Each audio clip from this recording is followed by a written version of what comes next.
నరసింహస్వామి గుడికి వెళ్ళిపోయి దాదాపుగా 7గురు చనిపోయారు, గోడ కూలిపోయి. ఇలాంటి న్యూస్ చూసినప్పుడు ఎవరికైనా ఏమనిపిస్తుంది? అక్కడ ఉన్న కాంట్రాక్టర్ ఎవడు, ఆ గోడ కట్టినోడు ఎవడు, ఆ గోడ కట్టించినోడు ఎవడు, ఆ గుడి సిబ్బంది ఏం చేస్తున్నారు అని ఇలాంటివి అడగాలి.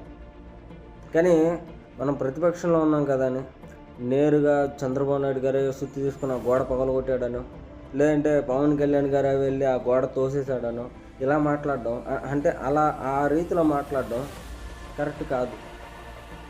అక్కడ 7గురు చనిపోయారు, వాళ్ళకి నష్టపరిహారం అందుతుంది, వాళ్ళకి ఎంతో కొంత నష్టపరిహారం ఇవ్వాలి, తప్పదు. అది ఎవరు కూడా కావాలని చేసింది కాదు, అది అన్ఫార్చునేట్లీ జరిగిపోయింది. అదొక ఇన్సిడెంట్. ఎవడు కూడా కక్ష పట్టి వాళ్ళ మీద ఏదో పాత కక్షలు ఉంటే ఆ 7గురిని చంపేయలేరు. అన్ఫార్చునేట్లీ నిర్లక్ష్యం వల్ల జరిగింది. దాన్ని మీరు క్వశ్చన్ చేయండి, తప్పులేదు. ఏమని క్వశ్చన్ చేయాలి? చంద్రబాబు నాయుడు గారు, పవన్ కళ్యాణ్ గారు వాళ్ళ మీద చర్యలు తీసుకోండి, అలాంటి కాంట్రాక్టర్స్కి ఇంకోసారి కాంట్రాక్ట్ ఇవ్వకండి, ఈ విధంగా తప్పులు జరిగాయి అని చెప్పి మనం చెప్పాలి. అప్పుడు వాళ్ళు చట్టపరమైన చర్యలు వాళ్ళ మీద తీసుకుంటారు.